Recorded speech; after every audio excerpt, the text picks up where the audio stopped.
کا دستور، دین نبی کا دستور، کتاب اللہ کا منشور، اہل حدیث کے دو اصول، اطیعوا اللہ و اطیعوا الرسول۔ السلام علیکم ورحمۃ اللہ وبرکاتہ۔ الحمدللہ رب العالمین والصلاة والسلام علی رسولہ الامین وعلی آلہ واصحابہ اجمعین، اما بعد، قال اللہ تعالی فی القرآن العظیم: اعوذ باللہ من الشیطان الرجیم، بسم اللہ الرحمن الرحیم، قل ان صلاتی ونسکی ومحیای ومماتی للہ رب العالمین۔ عید الاضحیٰ کی اس عظیم مناسبت سے بڑی مسرت اور شادمانی ہو رہی ہے کہ آپ تمام برادران اور اخوان کو مرکز السنہ جماعت اہل حدیث بھٹکل کی طرف سے اس مناسبت سے کچھ پیغام آپ لوگوں کو پہنچایا جائے۔ ہم میں سے ہر کوئی اس بات کو جانتا ہے کہ عید الاضحیٰ ایک عظیم مناسبت ہے مسلمانوں کے لیے، اور عید الاضحیٰ ہمارے لیے بہت سارے پیغام اپنے اندر لے کر آتا ہے، اور اس کے اندر جو ایک عظیم پیغام ہے وہ توحید کی دعوت اور صاحب ایمان کی زندگی کے اندر جو ابتلا و آزمائشیں آتی ہیں اس پر صبر کرنا۔ اس کی بہترین مثال حضرت ابراہیم علیہ السلام کی زندگی ہے، جنہوں نے اپنی پوری زندگی کے اندر اپنی جوانی سے لے کر کے بچپنا سے لے کر کے جوانی اور اس کے بعد بڑھاپا تک خالی ابتلا اور آزمائش کے مرحلے ہی سے اپنے آپ کو گزارا، اور اس میں اللہ تبارک و تعالیٰ نے آپ کو کامیابی بھی دی۔ ہر قدم پر آپ کو صبر کے ساتھ اللہ تبارک و تعالیٰ کو یاد کرتے ہوئے، اسی سے مدد مانگتے ہوئے، اسی سے دعا کرتے ہوئے، ہر مصیبت میں سے نجات اسی سے چاہتے ہوئے آپ نے اپنی زندگی کا نمونہ پیش کیا، اور اپنی زندگی کے اندر ایک ایسی عظیم قربانی کی مثال بھی قائم کی جو دنیا میں جس کی مثال نہیں ملتی، کہ اپنے لخت جگر کو آپ نے اللہ تبارک و تعالیٰ کے حکم سے اس کے راستے میں قربان کرنے کے لیے پیش کر دیا۔ اللہ تبارک و تعالیٰ نے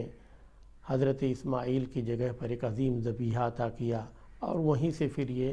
عید الاضحیٰ کی قربانی اور سنت جو ہے جاری و ساری ہو گئی، اور آج تک یہ جاری ہے، اور ہم اور آپ بھی اسی پر عمل کر رہے ہیں۔ اللہ تبارک و تعالیٰ ہمیں مسلسل اس پر عمل کرنے کی توفیق دے، اور اس عید کے اندر، عید قربہ کے اندر جو پیغام ہے ابتلا آزمائش میں صبر کرنے کا، ہر چیز اللہ تبارک و تعالیٰ کے لیے وقت آنے پر قربان کر دینے کا، اللہ تعالیٰ ہمیں اس کا مستحق بنائے اور ہمیں اس کی توفیق بھی دے۔ عید الاضحیٰ کی مناسبت سے ایک اور پیغام دینا مقصود ہے، اور جس کو جماعت اہل حدیث بھٹکل مرکز السنہ کی جانب سے ہمیشہ سے محسوس کیا جا رہا ہے، اور بہت سارے احباب کی جانب سے بھی اس طرح کے پیغام بھی آتے ہیں کہ اس بات کو لوگوں کے درمیان لایا جائے۔ وہ یہ ہے کہ اس عید قربہ میں جب ہم قربانیاں کرتے ہیں بڑے ذوق سے، بڑے شوق سے اللہ تبارک و تعالیٰ کو خوش کرنے کے لیے، تو یہ ہونا بھی چاہیے، لیکن اس قربانی کے بعد کا جو مرحلہ ہے کہ جو اس کی خال ہوتی ہے یا اس سے نکلنے والی جو بعض گندگیاں ہوتی ہیں جسے انسان اپنے کھانے پینے میں استعمال نہیں کرتا، تو اس کو بڑی غیر ذمہ داری کے ساتھ ادھر ادھر انسان چھوڑ دیتا ہے، کہیں راستے پر، کہیں نکڑ پر، کہیں گلیوں کے اندر، جو کہ انتہائی غلط بات ہے۔ اسلام نے بھی ایسے طریقے سے منع کیا ہے۔ اسلام نے ہمیشہ صفائی ستھرائی اور نظافت پر ابھارا ہے، اس کو ایمان کا جز کہا ہے، اسے مومنین کی صفات میں سے شمار کیا ہے۔ بے شمار آپ کو آیتیں اور حدیثیں اس سلسلے میں مل جائیں گی جو ہمیں صفائی اور ستھرائی کے